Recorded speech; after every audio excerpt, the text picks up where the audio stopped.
गलद्दानगण्डं मिलद्भृङ्गखण्डं चलच्चारुशुण्डं जगत्राणशौण्डं लसद्दन्तकाण्डं विपद्भङ्गचण्डं शिवप्रेमपिण्डं भजे वक्रतुण्डम्।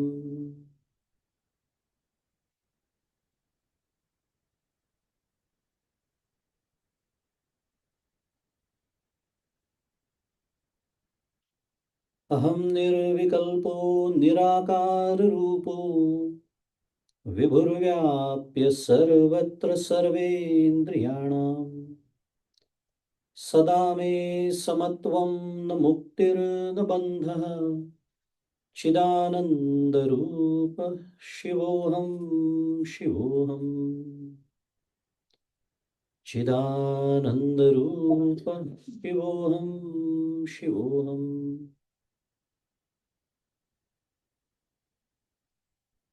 गुरुर्ब्रह्मा गुरुर्विष्णुः गुरुर्देवो महेश्वरः गुरुः साक्षात् परब्रह्म तस्मै श्री गुरवे नमः।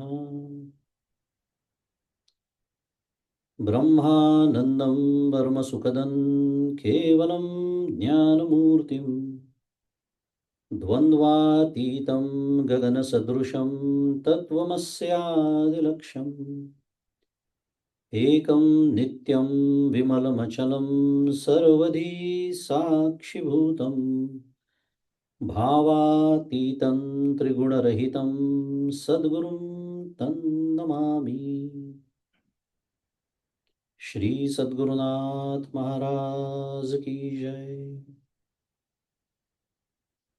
जय जय रघुवीर समर्थ। We'll do a chanting for 3-4 minutes just to calm down our mind.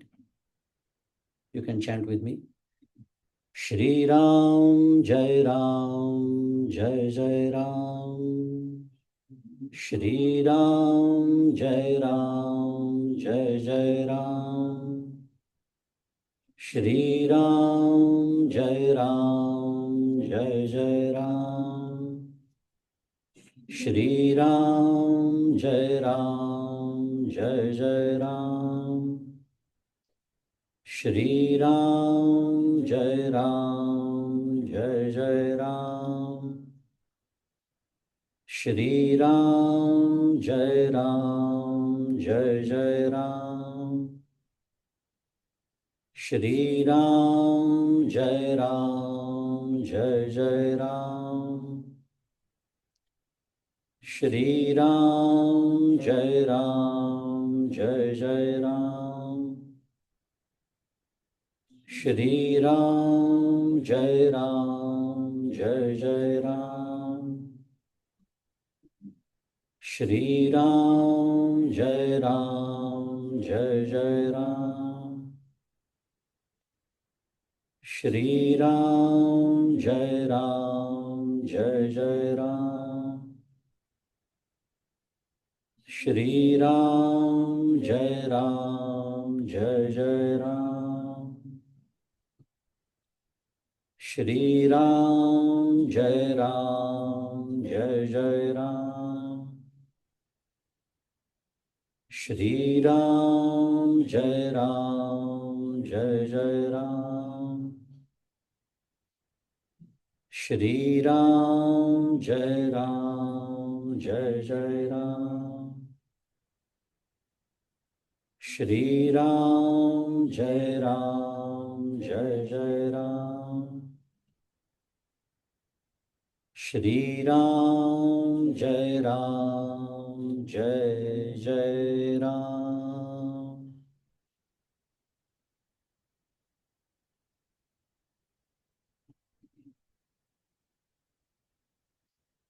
प्रभु श्री रामचंद्र भगवान की जय।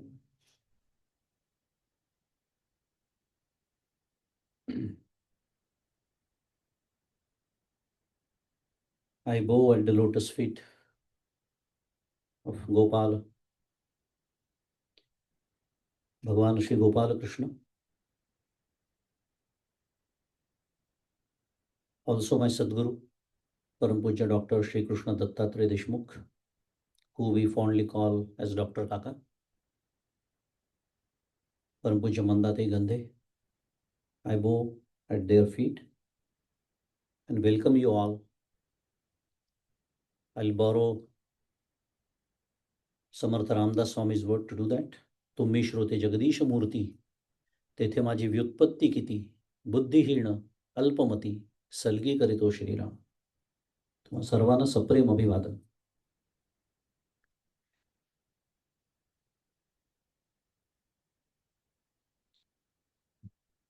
First of all, like I said, I would like to welcome you from bottom of my heart, because Saturday afternoon, 3 p.m. First of all, you guys are still awake. 2025-400. Not only you are awake, but you are here. And they didn't hide anything. They said it is a spiritual discourse. They didn't invite you under any other different name, right? They didn't fool you, basically, the organizers.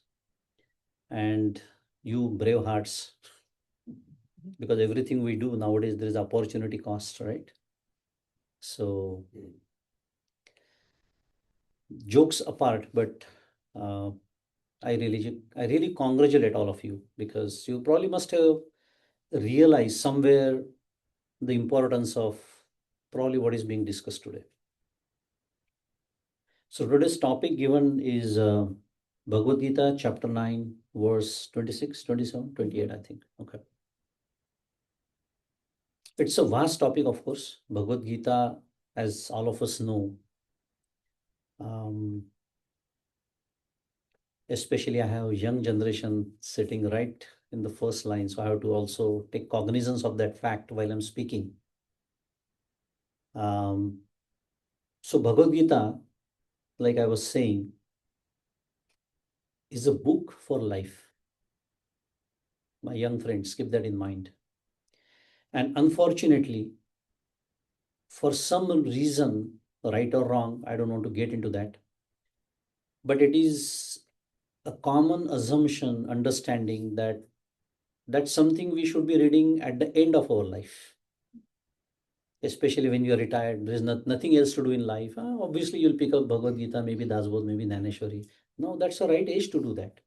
If somebody of her age picks up Bhagavad Gita, then her parents get concerned. That's the kind of situation we have today. Oh my God. OMG, what will happen? What if as if she's going to take sannyas, right? Immediately tomorrow, right?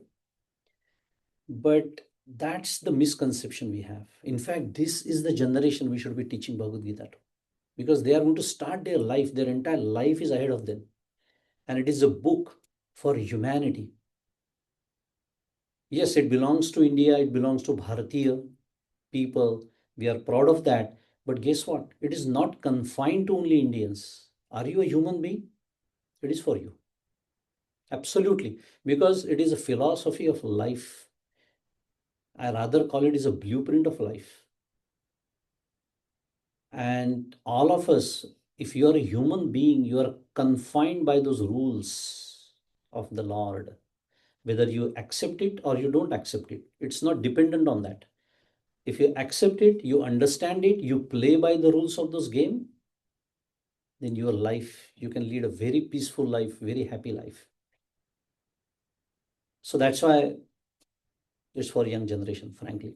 But it's a vast topic. So we chose one chapter from that book. Even that itself is a vast topic again, especially chapter 9. We'll briefly touch upon that. So we chose 3 verses from that chapter, actually. But even to talk about those 3 verses, we have to first understand at a higher level, at a macro level, what Bhagavad Gita really stands for. And to make a justice to the topic, I will not talk in detail about it, but I have to briefly touch upon that before I get to the verses we are going to talk about. I don't know how many of you know about Bhagavad Geeta Dhyanam. Anybody knows here? Anybody can recite that? So, in that Bhagavad Gita Dhyanam, it is said that Sarvopanishado Gavo, Dogda Gopala Nandana, Partho Vatsa Sudhir Bhokta, Dugdham Gita Murtam Mahat. You might have heard about this probably. It's a famous quote as well. So, what is being said there? Sarvopanishado Gavo, Sarvah, Sarvah Upanishadah Gavah. Padachhed, Sanskrit, Vyakaran, grammar. Nowadays, Marathi itself is like Sanskrit. So, but yeah, Sarvopanishado Gavo. So, Upanishad, which contains the highest philosophy of human life. Upanishad is also called as Vedanta. A little bit of clarification because I don't know the level of study here people do. So, for everybody's benefit, I'll be providing brief definitions as I go along if I use a new terminology. So Vedanta, as the name suggests, is the Anta. Anta means the end. So Ved consists of 4 parts. You might know. Samvita, Brahmana, Aranyaka, and Vedanta. I will not go into details of the rest of the 3, but Vedanta, which is the end part of Veda, is also called as Upanishad. Another way to look at it is Veda has been divided into Karma, Upasana, and Jnana. Action, devotion, knowledge, loosely translated in English. So the last part, the Jnana part, the knowledge part is called Upanishad. And what is being said here? Sarvopanishado. There are more than 100, 120, I think, Upanishads available. 10 of them are most important because Bhagavan Adya Shankaracharya has written commentary on that. So it's called as Dashopanishad, very famous about it. You might have heard some names about like Mundakopanishad, Kathopanishad, Taittiriyopanishad, etc. So Upanishad, which is full of the highest philosophy of human life, is not easily accessible to everybody. When I say accessible, I don't mean to say physically accessible. Nowadays, in this information age, everything is available at the touch of your button, but it is still not accessible. What I'm trying to say is, even if you read it, it is very difficult to understand because the language is from thousands of years old. Their way of expressing things are thousands of years old, which you are not used to in this modern world. So it is not easily accessible like a cow. Sarvopanishado Gavo, Gavo basically means a cow. Cow holds a lot of nourishment called milk, but it's not easily available. So there is a milkman. Is there. Peter is there. He's the milkman, he's the dairyman who milked that cow. Which cow? Upanishad. So he got the gist, he got the essence of it.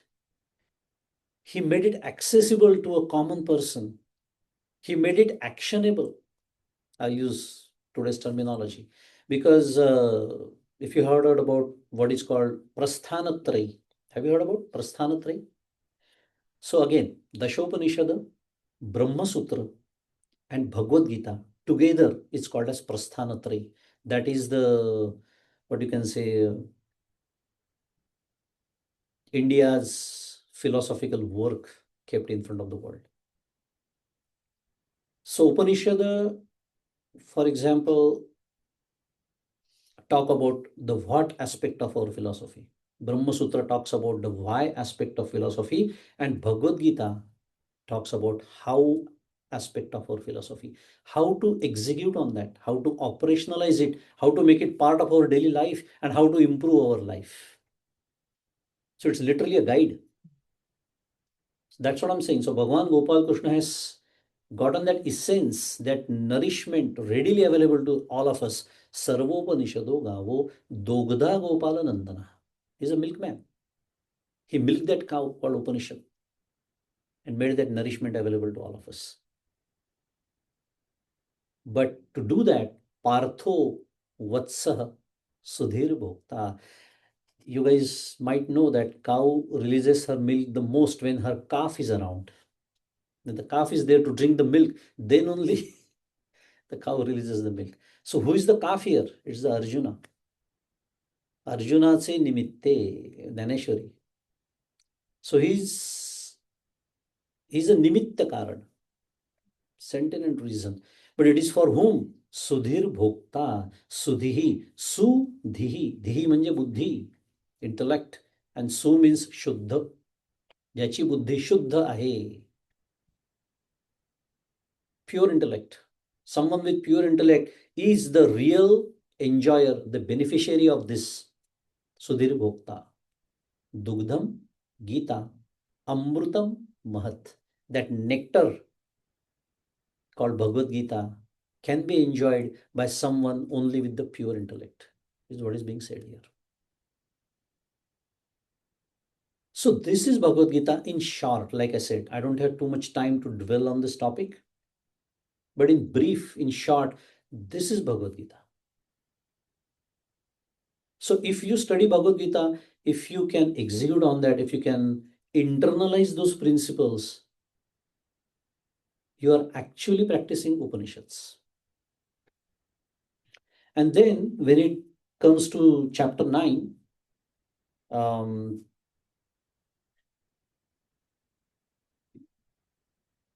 all the chapters have their speciality, of course.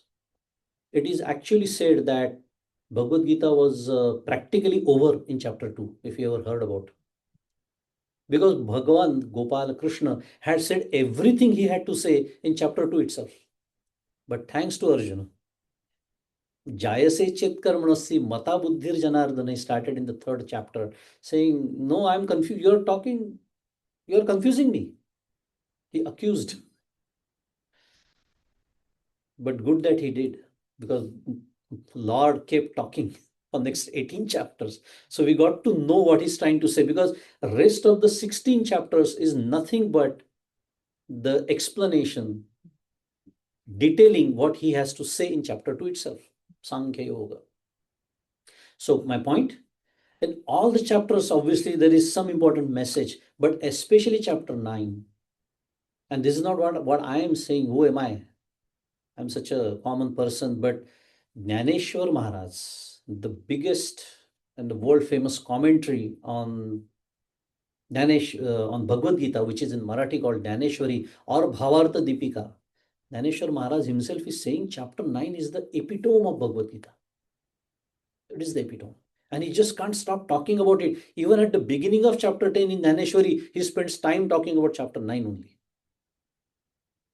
It's such a favorite chapter of Jnaneshwar Maharaj. If Jnaneshwar Maharaj loves it so much, then shouldn't we be paying extra special attention to that chapter? We should be paying extra attention to every single verse from, because it is Bhagavad Gita, of course. It is already a summary of Upanishads, but especially chapter 9. Which, I mean, it starts with Rajavidya Rajaguhyam Pavitram Idam Uttamam Pratyakshava Gamam Dharmyam Susukham Karatum Abhyayam.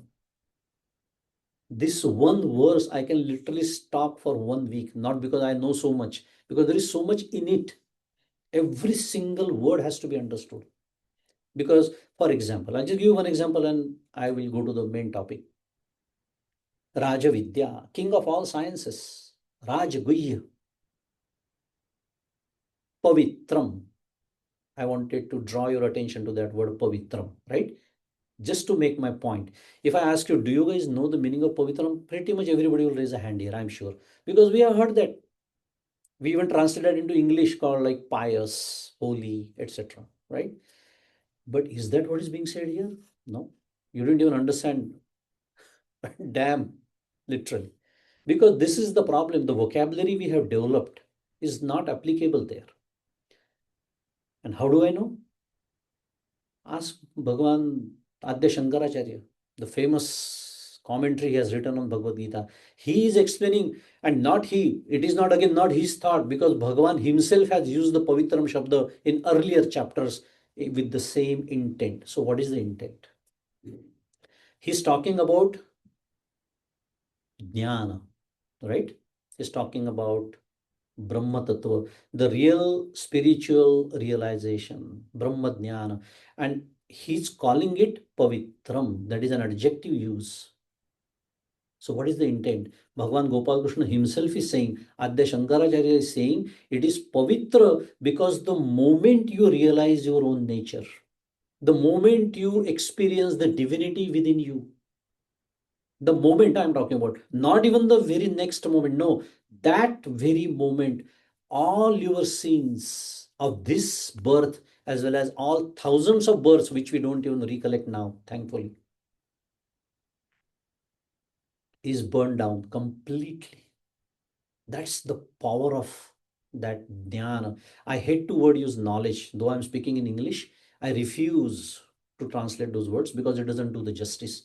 Because knowledge, again, I don't have time to get into detail of every single thing, but the way we understand knowledge is not jnana is. Please understand that. Jnatru jneya vihina nusadichi jeka jnana. That is what is jnana is. Because when I say knowledge, if I say knowledge and if I just stop, you look at me. What do you mean by Mangesh Dada, right? Knowledge of what? You have to answer that question. Knowledge of this or that, this thing or that thing. And knowledge to whom? Okay, I got the knowledge. Okay, now you're speaking, you're making sense, right? Knowledge of what? Okay, knowledge of something. And what is the medium? Okay, I got the knowledge because I watched the movie. I got the knowledge because I listened to that music. So you have five senses. We are input devices, five input devices, new generation. So we keep taking that information in through those five input devices. So that becomes the medium. So knowledge word cannot be complete if I don't explain all these things. But that is not what I'm talking about when I say jnana. That's why English is a handicap language, because there are no concepts. So they did not coin the word for it. So I keep using the word jnana, because here when I say jnana, Jnaneshwar Mauli is saying, Jnaneshwar Maharaj is saying, jnatru, jneya, vihina. What does it mean in English? There is no knower. And there is no subject to be known. There is no subject to be known. There is no knower. Then what is there? Just absolute knowledge. Because you are the very knowledge. I'll briefly give a practical application of this I just said, because again, I see all the young faces here, that if you face, try this. I'll give you some practical tip. Try this. I'm sure, well, some of you are in high school, some of you are in college. If you face in a difficult problem, let's say a math problem or a science problem, I mean, you have all the resources available, right? The teacher has taught you, you have classes, you have recordings, you have books, you have internet, you have everything. You have ChatGPT, you have Gemini, you have everybody. Today's God, like modern world, Gemini, ChatGPT. But still it is not sufficient. You're still struggling with that problem. I would say just sit down. Sit down, close your eyes, and contemplate on the problem and the solution. Just contemplate. And you'll be amazed what happens. Why? Because there is an ocean of knowledge within you. That's the knowledge I'm talking about. You just don't have access to it. That's the problem. I mean, the Rishi Munis of ancient India, which were actually scientists, they invented many great things, by the way. As you know, zero was invented in India, right? Zero as a concept. There are many, many things. It's not a today's topic. How did they invent? What is the method they use is what I'm trying to explain you. They just went deep within themselves. They contemplated on that. They meditated on that. So I don't want to digress too much, but practical tip, try that. So that's the knowledge I'm talking about.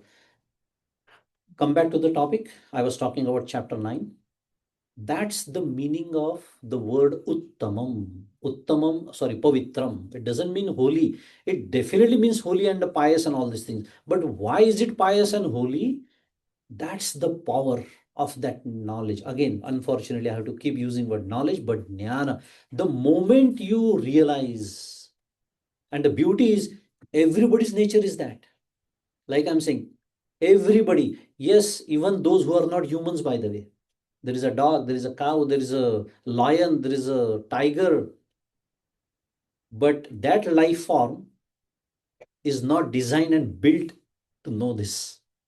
But this life form, which is all of us called human beings, there is a chance, and chance means there is a potential. But if I don't use this life form for that, then what's the difference between us and those four-legged animals? No difference. So that is chapter 9. Point. That's the epitome of Bhagavad Gita. Out of that chapter 9, we have selected 3 verses, 26, 27, 28. Beautiful verses. There is a reason why we chose that. Because God is a very abstract concept, as all of you might know by now. God can be very personal. God can be very impersonal. The omnipotent, the omniscient. God that exists everywhere, all the time, right? And then, at the deepest possible level, God, which we don't even call God there, we call it Brahma or Brahman, because I'm speaking in English. Sanskrit Pratipadikam is Brahman, is all of us. That's our very nature. That's the divine nature I keep referring to. So my point is, we can connect with God at these 3 different levels, and it doesn't matter what level you do. And there is nothing right or even wrong about it. It is about what is your potential, what kind of a person you are, what type of a person you are. For example, right? For some people, bhakti comes very naturally. And how do I know? If you are a very emotional person, for example, if most of your life decisions are made impromptu, it is more heavily influenced by emotions rather than intellect. You are probably a better person for bhakti, because you understand the language of love, devotion. So God is more personal for you.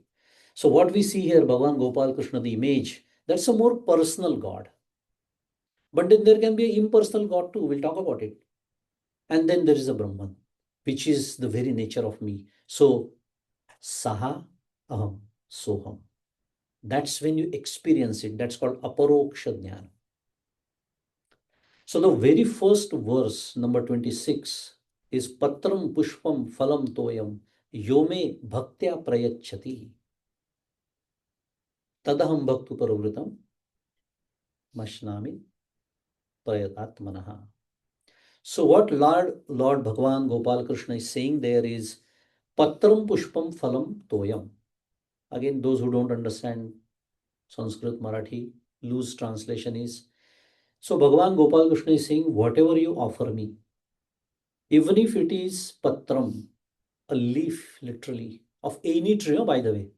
Again, we Indian typical are so conditioned, our mind is so conditioned, oh, हे नक्कीच तुळशीच्या पानाबद्दल बोलत असले पाहिजे. No, I'm not. Because I'm not speaking. Bhagavan Gopal Krishna is speaking. Patram, any leaf of any tree. So in our common language, I don't care. That is the essence of this verse, by the way. He doesn't care, but I do. And what he cares about, I don't care. That's why I haven't realized God yet. So he says, Patram, Pushpam, any flower. It is we who decided, okay, oh no, he loves red flowers. Bhagavan Vishnu, Bhagavan Mahadev, white flowers. But there's nothing wrong about it also. If possible, go ahead, no problem. But he doesn't care about it. But I do, like I said. So Patram, Pushpam, Phalam, any fruit. Go outside, pluck any fruit from any tree because you want to offer me something, right? That's fine. Okay, you can't even go out. You don't even have access. Probably you live in Connecticut and it's a winter time. There's a storm. Not a single leaf left on the trees, right? Forget about fruits. You have water? Of course, right? All the time. He's saying patram pushpam phalam toyam. Toyam means water. Even a drop of a water will do. So patram pushpam phalam toyam. But here is the condition, and that is where 99.99% of the bhaktas, so called, they fail. Because me bhakta ahe, I am a devotee. Who said that? I self-certified, no, myself. Bhagwan is not saying he's my devotee. I am saying I am his devotee. By the way, that's a very good milestone in spiritual progression. I am saying I am a devotee, and Bhagwan saying he's my devotee. There's a very big difference. So Bhagwan is saying, Patram Pushpam Phalam Toyam, that is fine. Yome Bhaktya Prayachati. So somebody with a love and devotion and dedication towards me, I don't even look at what you're offering me. By the way, think about it. Is it my magic that when I sow, let's say I planted a tree, let's assume I did it. Okay, fine. It grew, now it is producing fruits. But is it me? Or is it the soil, it is the air, it is the sunlight that is actually producing the fruit? You know, I don't have to, everybody knows the science here. So I'm just nimitta matra to plant that tree. So I'm plucking that tree, that fruit and leaf and maybe something, even the water. The point I'm trying to make, what is mine here? Nothing. Whatever I offer to God, whatever I can offer to Lord, Bhagavan Shri Gopal Krishna in this case, or Prabhu Shri Ram or Mahadev, whoever God you, personal God here I'm talking about. The first verse, as I mentioned, talks about a personal God. Saguna Sakara Vigraha. Because it's a subject of devotion, it's a subject of bhakti. We offer something. But if I am offering that, my point I was trying to make, whatever I offer, it is everything belongs to him already anyway. I'll give it's Saturday afternoon, right? So sometimes I have to tell some stories, some jokes also. So people come back to their senses. Because it's a human tendency or psychology that if something is going, that happens in class also, right? If teacher is teaching something, I'm sitting in Kumon Center, I have to keep that in mind all the time. And if he says something which you don't understand, then our mind suddenly runs to a topic which we do understand, which is our daily life, right? So I will narrate a very small but funny story my Sadhguru tells actually in one of his speeches. He said, there was a guy, whether you call him a nice or not, you decide after you hearing that story. So a useless guy, let's call him. He didn't work, didn't make money. A young guy, sitting at home, and his dad is working. He's working very extra hard, earning the bread for the family and all that. So at the end of the month, when he draws his salary, he comes home. I will use the Indian currency, 10,000 rupees. He bring home. So this gentleman, so called, he used to snatch away those 10,000 rupees from him. Give it to me. And then in return, he used to offer him, here are your 100 rupees, pocket money. Go spend whatever, wherever you like. As if he has done a great service to his dad. So he's taking away all his salary and giving him literally some 10% of that portion back to him, saying, go enjoy life. When we hear that story, we think, what kind of a person that is, right? But guess what? That person is me. I don't know about you. I will not talk about you, but I am that person. Why? Because who has given me 24 hours of the day? Think about it. Think about for the moment, what is the guarantee we will wake up in the morning tomorrow? But we are so sure about it that we don't even think about it. Young people especially think Delhi abhi bahut dur hai. What's the guarantee? Nowadays we hear people having heart attack and cancer at the age of 35 and 40. In fact, science has studied in the last 10 years, if you don't know medical science students, the percentage of heart attack and diabetes and cancer has increased 57% in the age group of 35 to 50. This is the data they recorded for last 10 years. And that is increasing because this study, I think they stopped or the results came out 5 years ago. I'm not here to scare you. My point is, there is no guarantee of human life here. So who has given this 24 hours to me? he has given the Lord. And out of that 24 hours, I say very with pride, I tell everybody, you know what? Every day morning, I wake up in the morning and I spend 1 hour meditating. You see my face? I make that face when I say that. So, what's the difference between the story I narrated, that person and me? He has given me 24 hours, and out of that, I'm returning him. As if I'm doing a big favor to him. What's the difference? No, that is what Bhagavan Gopal Krishna is talking about in this verse. That patram pushpam phalam toyam, I don't care what you offer to me. And I keep insisting on, no, I must be offering him. So that incense stick, which is called agarbatti, udbatti, ती त्या विशिष्ट कंपनीचीच असली पाहिजे. I like chandan. It's a question of whether you like or him like. Is it for you or him? Who cares? I like chandan. I will only burn chandan. आणि बायकोनी ती आणली नसेल तर रामकृष्ण हरी. It becomes a domestic issue. I don't want to comment on that because my point is I am so particular about मला हेच आसन पाहिजे. I want this sitting arrangement. I want these flowers. I want this. I want that. But what about the God? Oh, don't ask me about God. That's where we go wrong. That's where we go wrong. There is another story. I don't have time to tell a lot of stories. But when Bhagavan Gopal Krishna was in the Duryodhana's darbar and talking about and trying to avoid that big Mahabharat war, after that, Duryodhana invited him to the palace. Let's have a royal dinner. Bhagavan did not stay there. You know where he went? Anybody? Any idea? He went to Vidur's place. Why? Vidur was a real devotee. And in fact, Vidur was not even home. He said, Lord, please, you proceed. I will come later because he had some business to finish because he was, after all, a paid servant, right? So Lord went home. His wife was also his devotee. And Vidur had told him that Bhagavan Gopal Krishna liked bananas. So she had brought a lot of bananas to offer it to him.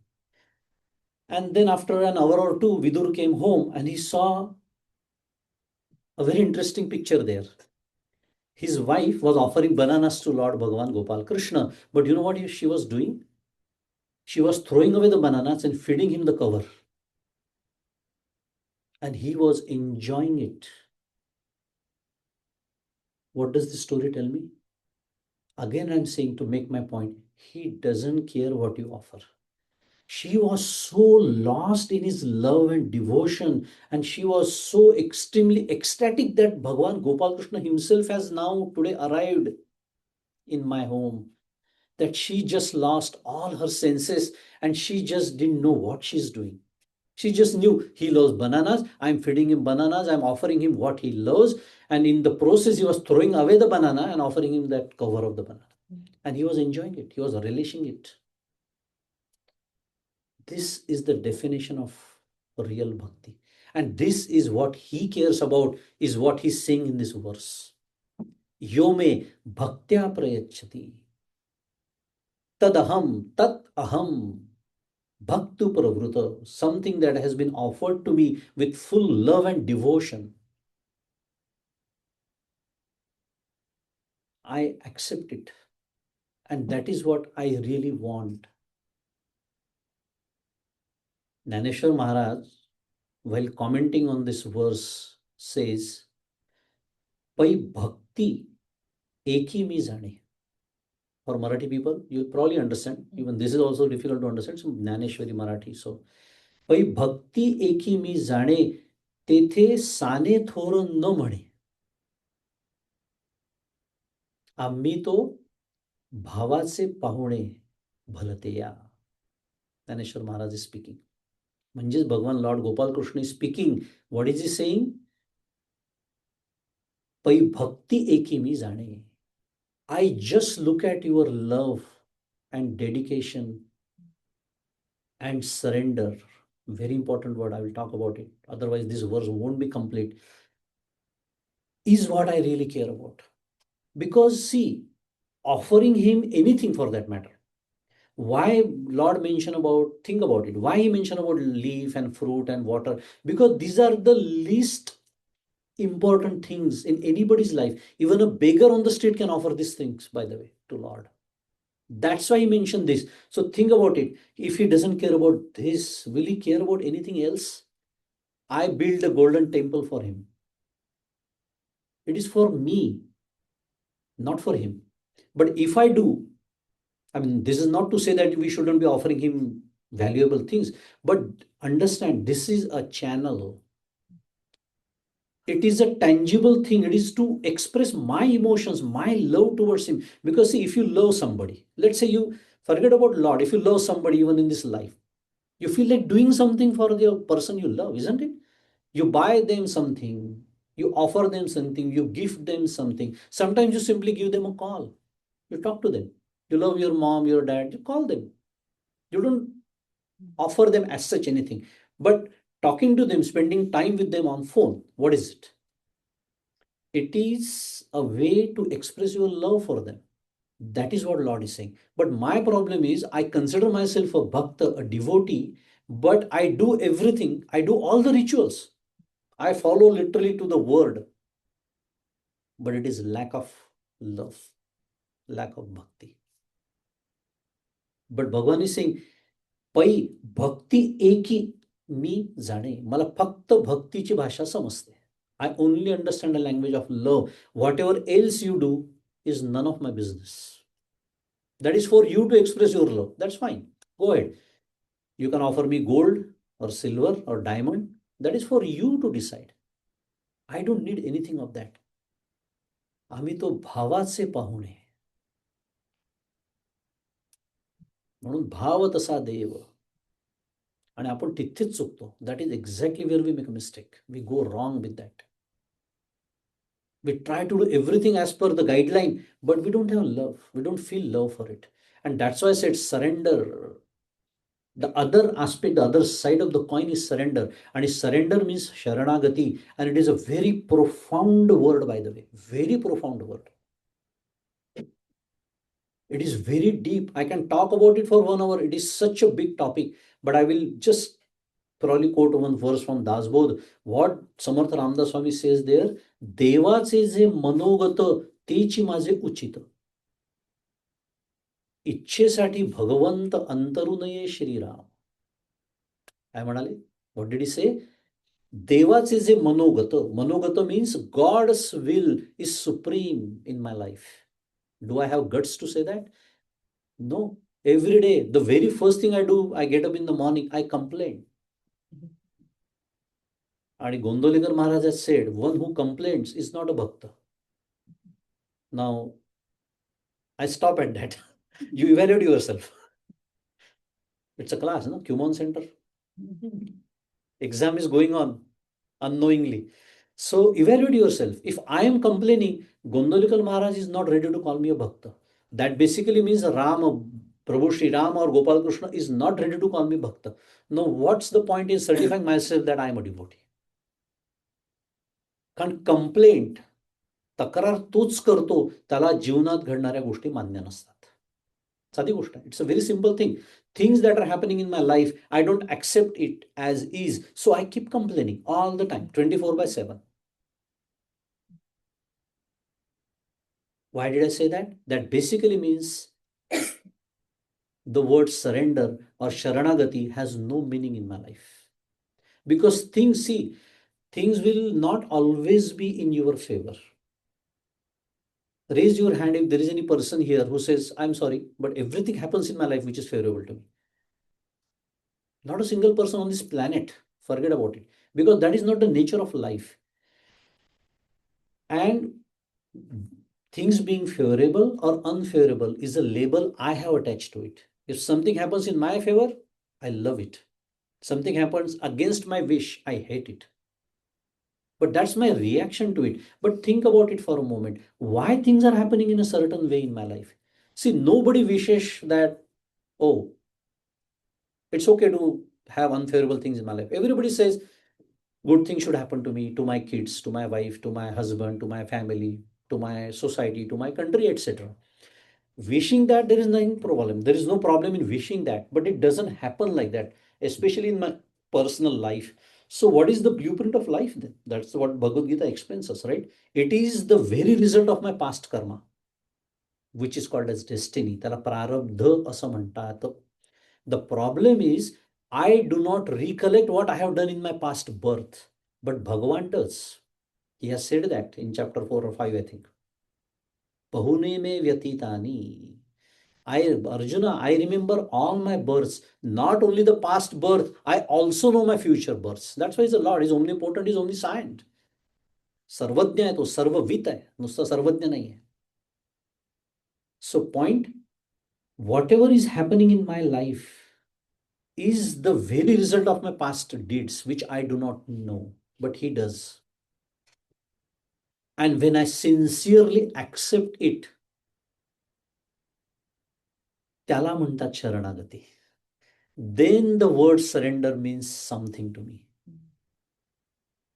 त्याला म्हणतात भक्ती. That is called devotion. That is called love. That is called surrender. That is the real bhakti. And that is what Lord Gopal Krishna cares about. And here is the beauty, by the way. Even if you know this philosophy, even if whether you believe it in it or not, let's talk about an atheist, a person who doesn't believe in all this. Even he is also bound by those rules. But knowing these rules, knowing the blueprint of life and playing by those rules make my own life better, peaceful, happy, like I was saying. So all of us are trying hard, and there is nothing wrong in trying hard to make things right. That's what all of us do entire day, right? When we wake up in the morning till we go to the bed, what are we doing? Trying to correct things in our life, trying to make things happen according to my wish. There is nothing wrong with it. That's a kriyaman karma swatantriya. That's a free will God has given to us. But that but is very important. Karmanni vadhikaraste. Pude? Everybody knows that. Are we practicing it is the question. We keep forgetting that.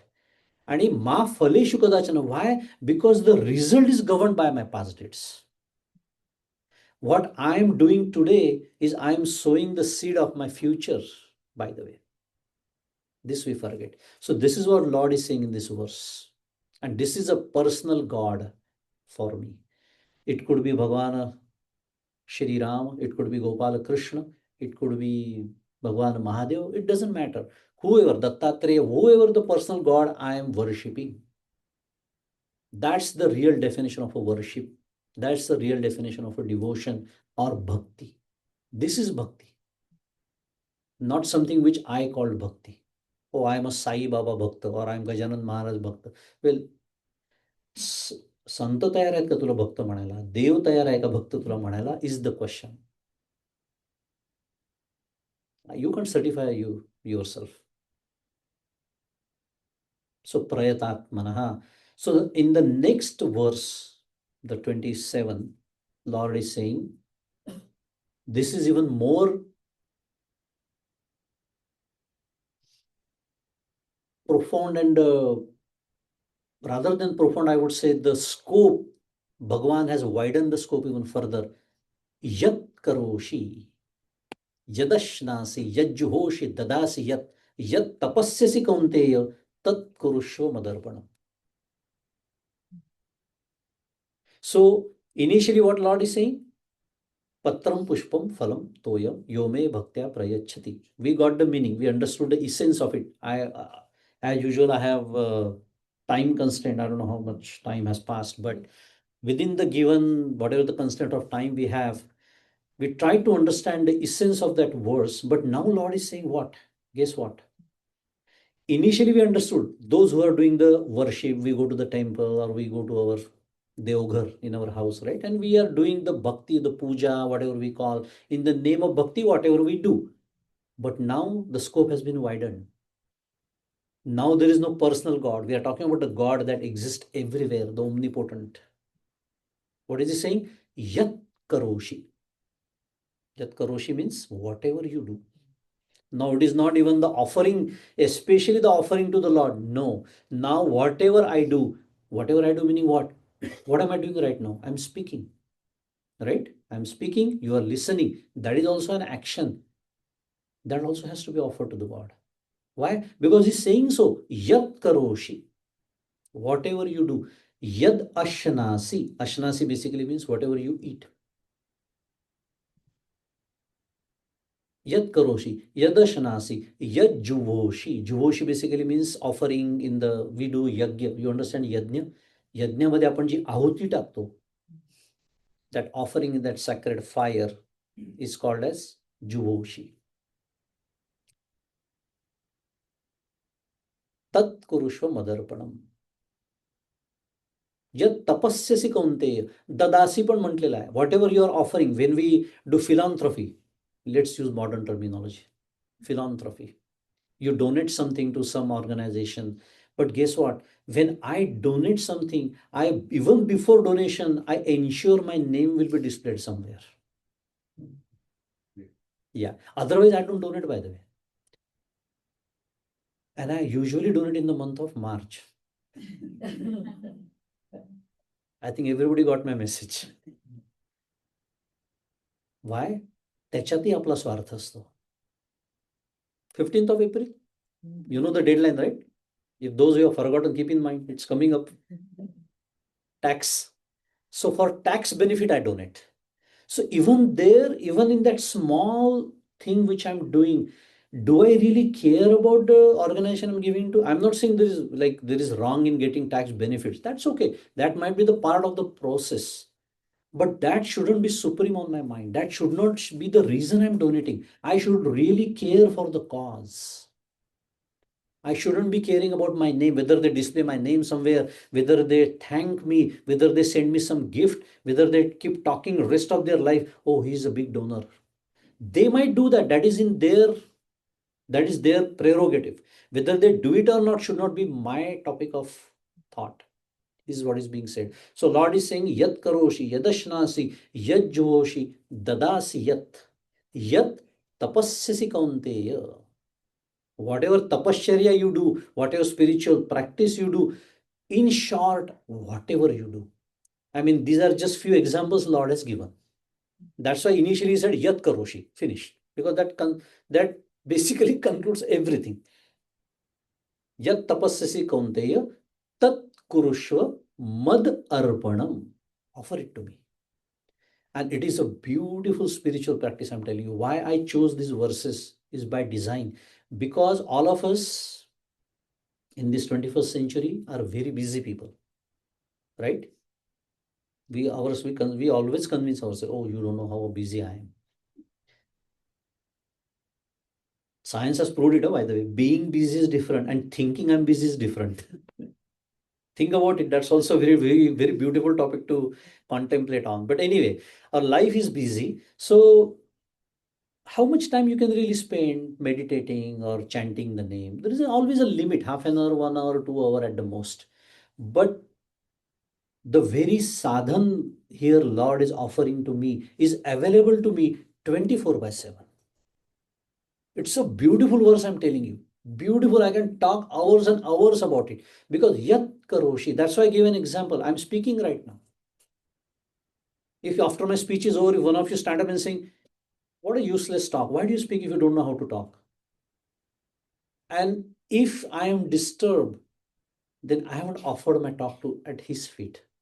If I'm offered my whatever speech I'm delivering right now at his speech, it doesn't matter whether you praise me or you call me names. It is not for you anyway. You see the point? So our life is not going to change. You are going to go to the same office, same project, same boss, same traffic jam. Or when you come back, the same life partner, same issues, domestic problems, right? That is not going to change. Then what is going to change? My outlook towards life is going to change. Because now whatever I do, starting today, not even tomorrow, this very moment, whatever I do, I have decided to offer it to Bhagavan Gopal Krishna. That is my offering. That is my puja. That is my puja. ऐसा कीजिए कि जगन्नाथ आभारू पड़े. Dhaneshwar Maharaj is speaking in Dhaneshwari. Do your duty so well that he is indebted with that. Who is this devotee real? He comes to your home asking, where does he live? Oh, Pundalika. We go to Pandharpur all the way to take his darshan. We stand in line for 10 hours and then we hardly get 10 seconds to even look at him.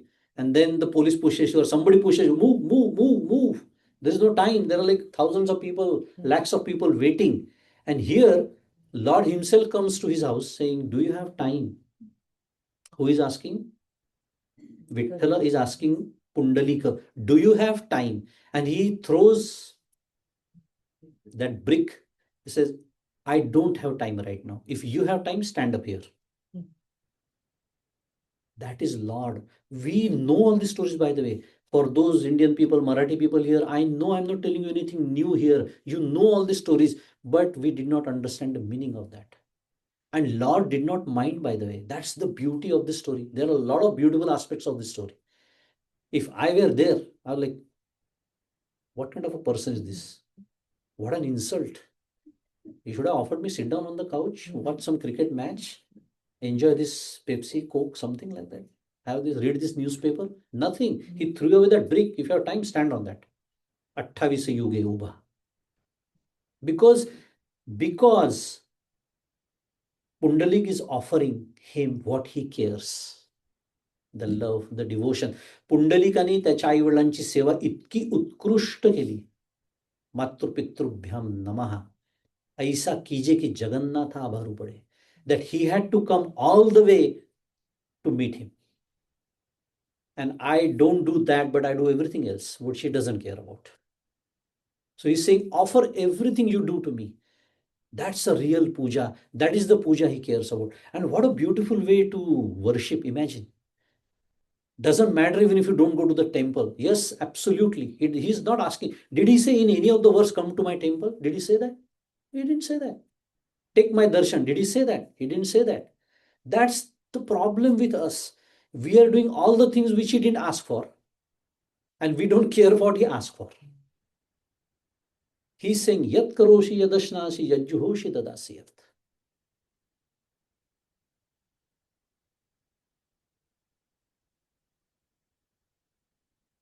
Ram म्हणे वाट चाली. तुकाराम महाराज is saying. What is saying?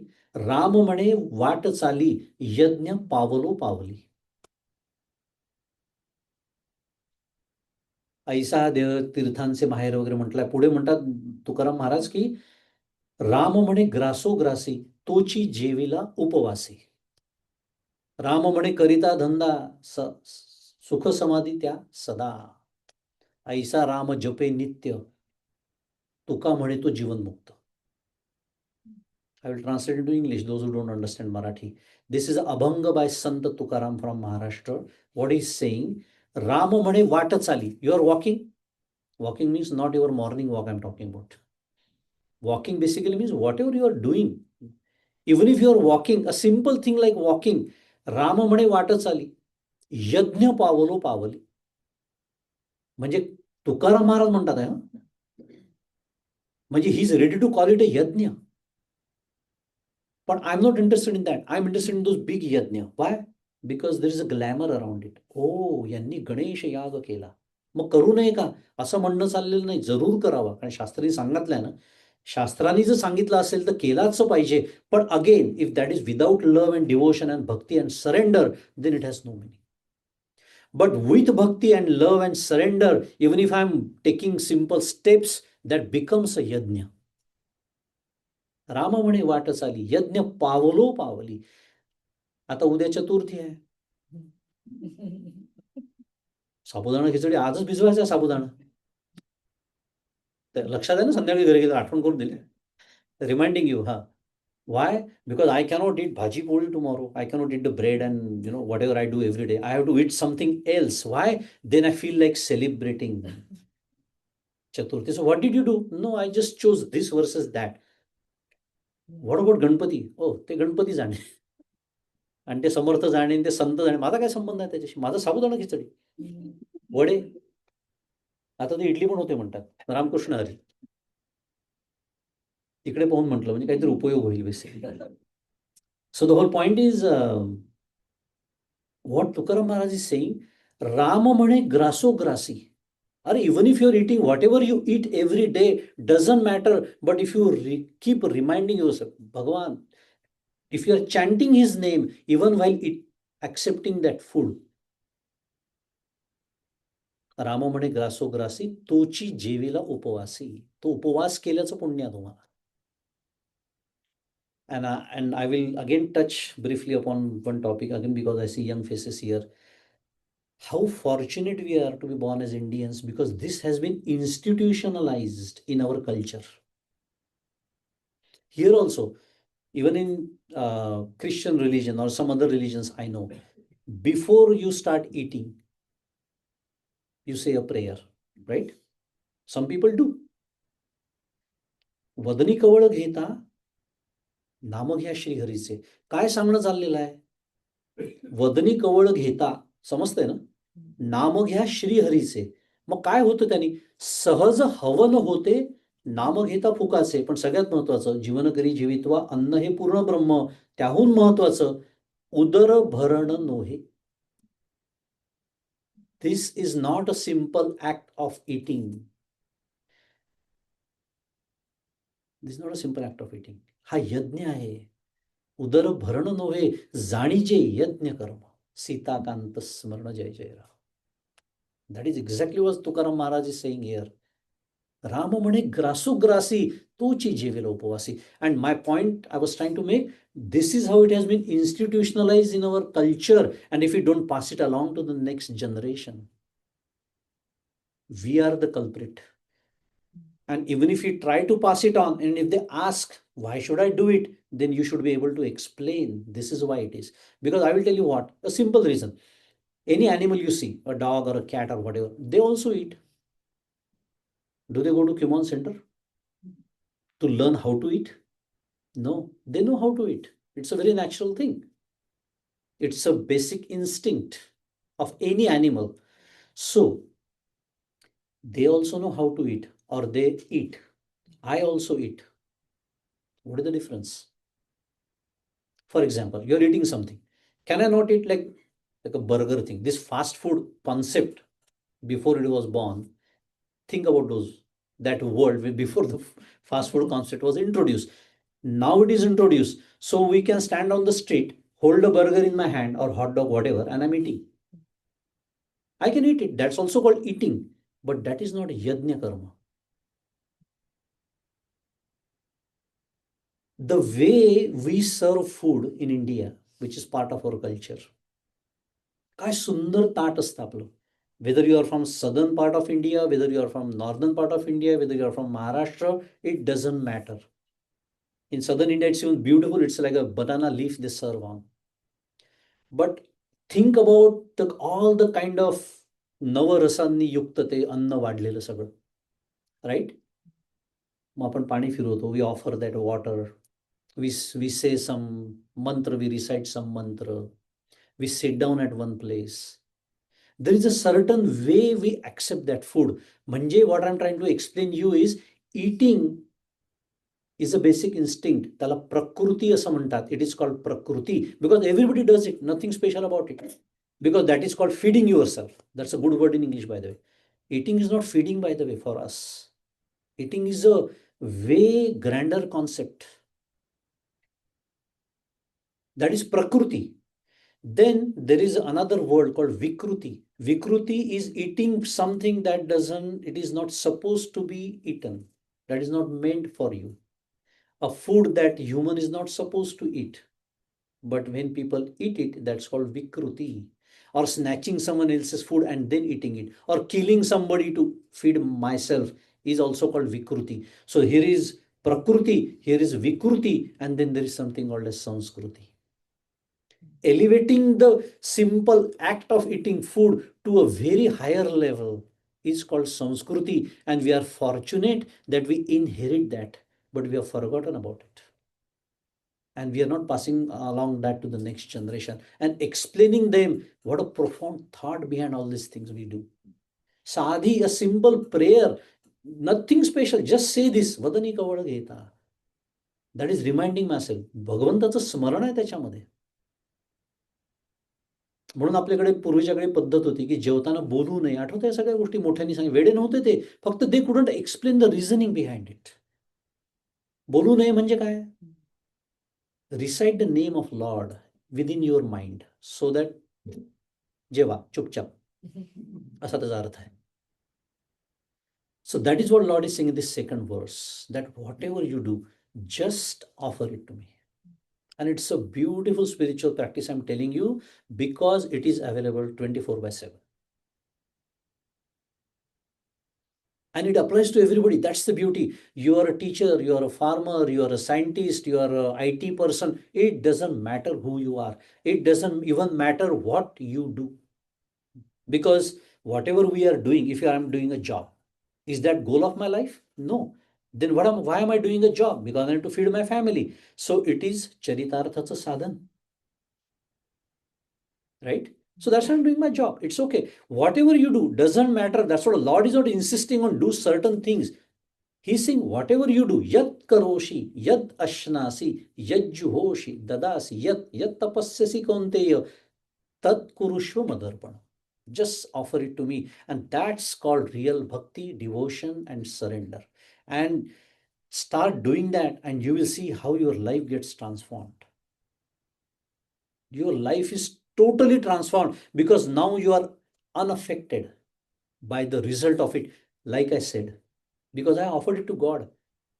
If somebody says, if somebody appreciates you, if your boss appreciates you for the work you did in your office, great. I mean, whatever is said, send him a thank you email, no problem with that. But in your mind, you know, I don't care because I offered it to him.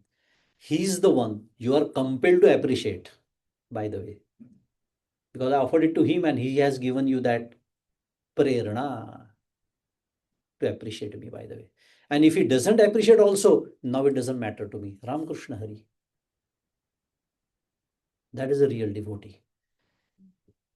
And when this happens, when I design my life, when I spend my life according to this philosophy, what Lord is asking me to do, then Lord guarantees something in return. That is the last verse, 20th verse, where Lord is saying, Shubha Shubha Phalirevam Moksha se Karma Bandhanaihi. Sannyasa Yoga Yuktatma. Shubha Ashubha Falah Shubha Falahi Evam. Moksha se Karma Bandhanaihi. And whatever, what all of us are doing actions, right? We are doing karma 24/7 again. But that karma, whatever karma I'm doing today, right now, till this moment, is actually binding me. It is creating a bondage. Every time I do some action, I'm adding one more bondage. त्याला कर्मबंधन असं म्हणतात. Why? Because मी स्वतःला करता समजतो. मी स्वतःला त्याच्यामुळे भोगता मला व्हावंच लागतं. I consider myself a करता, a doer. If you consider yourself a doer, you can't run away from the consequences of that. Because, and when I say I consider myself a doer, that basically means I haven't offered the fruit of my action to the Lord. But when I do, in return, Lord is saying, do not worry. Do not worry about the bondage, because then it becomes my responsibility, because you are so devoted to me.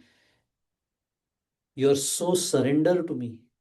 You are in so much love with me. You are constantly remembering me, thinking about me, offering everything you do to me. That becomes it becomes now my liability. What?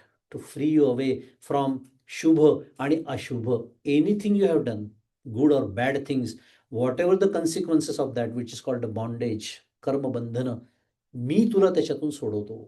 I free you from that. सर्व धर्मान परित्यज्य मामेकम शरणम Vraj, 18th chapter. That is exactly what Bhagavan is saying again.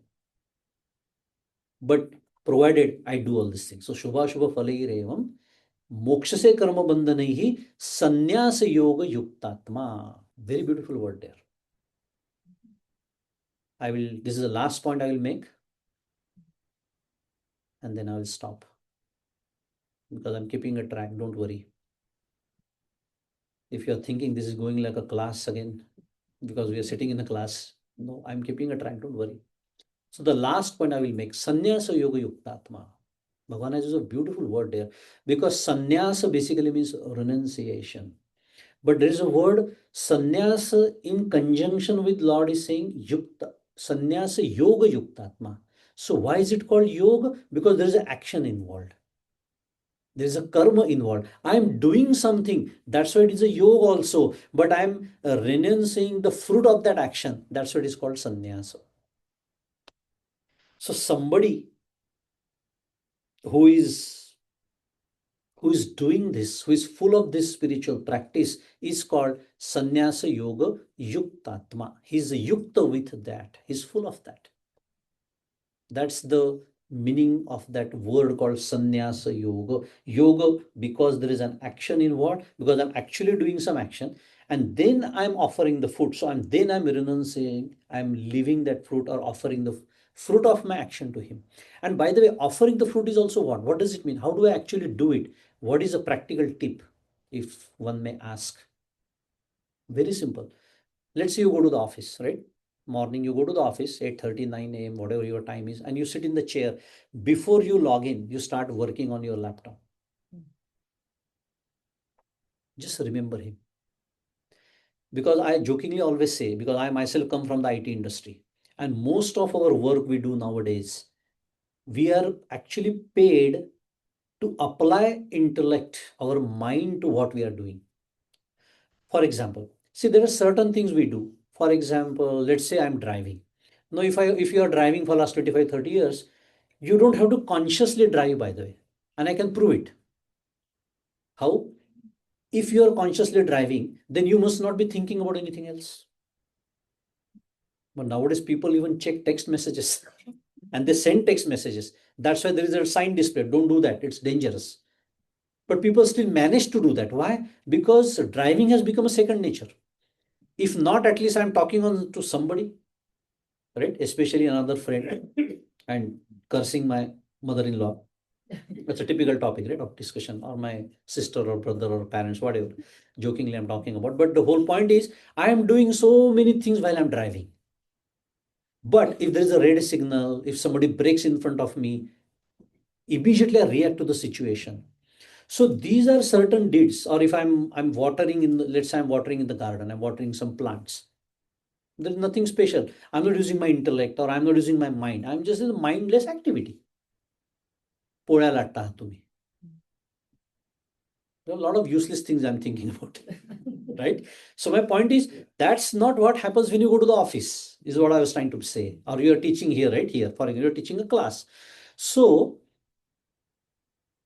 when I am doing something where I have to consciously get involved with, I have to give my 100%, my full attention to that work I'm doing. Lord is not saying that, no, no, no, no, you should be thinking about me or chanting my name. That is not expected. So what you do, I'm giving you a practical tip. Before you start the work, Namaskar, Bhagavanta, आता मी सुरू करतोय. Because I'm sitting in this chair as a vice president of a company, or a CEO of the company, or a director of a company, or a simple employee of a company. But it is your grace that I'm sitting here. It is you, it is your Prarabdha Shastra, it is your Karma Vipaka Shastra that has made possible to sit me here, by the way. It is not me. माझ्या डोक्यात ते असतं ना, माहिती आहे का कोण आहे? वाचलं ना मगाशी बायोडाटा सगळं? No, it is not me. He made it possible to. Yes, it is me who sits here. Physically, you will see me and call me something. But there is a grace behind me. He's the one. He's the doer. I'm not the doer. So remember him before you start the work. Then you work for 8 hours, 10 hours. So you work at a stretch? No, you take breaks. Coffee machine. Right? You go there. So whenever you take breaks, again remind Lord, okay, whatever has happened, whatever work I did in the last 2-3 hours, I'm offering it to you. You remember him again. And especially at the end of it, whenever you finish something. By the way, there in IT industry, there are a lot of useless meetings we attend. Why useless? Because meeting goes on for 2 hours and I only have to say for something for 5 minutes because I'm supposed to give my status updates. What happens in the rest of 1 hour 55 minutes? I'm watching useless faces. So when I'm sitting there, because I'm supposed to sit there, right? It's my job. But nobody cares what I'm doing. Then people usually open their laptop or this sixth sense now called mobile phone, right? So I'm doing all these useless things, and I'm checking WhatsApp messages, by the way, but I show as if I'm involved in the meeting. Instead, what if I chant the name in my mind? Nobody objects to that. Nobody will get to know what I'm doing. But that's the thing. I always forget. I always forget. The last point I will make, and I stop, I said, because I talked a lot about devotion and bhakti and surrender. Who is the master of this art, by the way? Do you know? That's Maharshi Narad. And Narad Muni, Narad Maharaj has written Bhakti Sutra. You know what is the first sutra? He says, Athato Bhaktim Vyakhyasama. How does it sound? How does it sound? He says, now I will define what bhakti means. Really? The definition and all that is reserved for the word of that knowledge, jnana and all that. What is bhakti, man? Let me do what I'm doing. I'm happy what I'm doing. You may be happy, but that is not called bhakti. That's the problem. No? Because the very first verse, the very next verse is talk about, he says, Satu asmin para prema rupa. So Narad Maharaj, who is the master of devotion, bhakti, is defining what bhakti is. Literally a definition. Athato bhakti vyakhyasyaamah. I will now define what bhakti is. And the very next verse he writes, Sa tu asmin paraprema rupa. ती फक्त प्रेम रूप आहे, संपली. भक्ती संपली. मला जर भगवंताचं खरं प्रेम असेल ना, तर मी भक्त आहे. तर मी भक्त आहे. And then he says, Tadarpita khilacharata. Tad arpita akhila achar bhakti. Tad vismarane parama vyakulata. That's why I remembered that. Tad vismarane parama vyakulta. Even if I forget Lord for a second, the real devotee gets restless. Oh, how did I forget him? There are tears in his eyes. And here, look at me. If I remember him even for 1 second, I feel great. Oh, today I remembered Lord. What a vast difference. And I still consider myself Bhakta. So if I apply all the criteria Narad Maharaj is talking about, I fail in every single exam miserably. He's saying, Tad Vismarane Parama Vyakulta. And if I remember him, and I only remember him when I'm in trouble, by the way. That's the beauty. And we are trained like that. We are conditioned like that. भगवंताकडे मागायचंच असतं ना सदैव काहीतरी. Give me this and give me that. Sakama Bhakti. He says, no, here he's talking about Nishkama Bhakti, by the way. Nothing in return. That's the surrender. देवाचे जे मनोगत तेची माझे उचित. ते माझ्यासाठी उचितच आहे. Whether it is favorable to me, whether I think it is favorable or not, it doesn't matter. घडली आहे ना घटना माझ्या जीवनामध्ये, there must be some design of him. माझ्याच कर्माचं ते फल आहे, by the way. ज्ञानाच्या दृष्टीने, according to Vedanta philosophy. But even in the realm of bhakti, I will not complain. Because I did whatever the best I could. In spite of that, this happened. For example, I have stopped at a red light and somebody hit me from behind. Happens? Has happened? Yes. Now, what is your fault? Stopping at a red light, is it your fault? No, there is no fault of yours. But still, these things happen. How do you explain that? Vedanta, only Vedanta can answer that question. Because accident was to happen, that is my prarabdha. It doesn't matter whether I'm responsible for it or not. But when I accept it and then think, what should I do next? If it is a small accident, minor accident, yeah, then exchange your insurance information. Whatever has to be done, of course. But then I'm very calm. I don't lose my peace, tranquil. And guess what? Whether you are very upset or whether you are very peaceful, you still have to do what ought to be done. That's why I'm saying again and again, I'm saying you understand the rules of the game and your life is blissful. So tad vismarane parama vyakulata.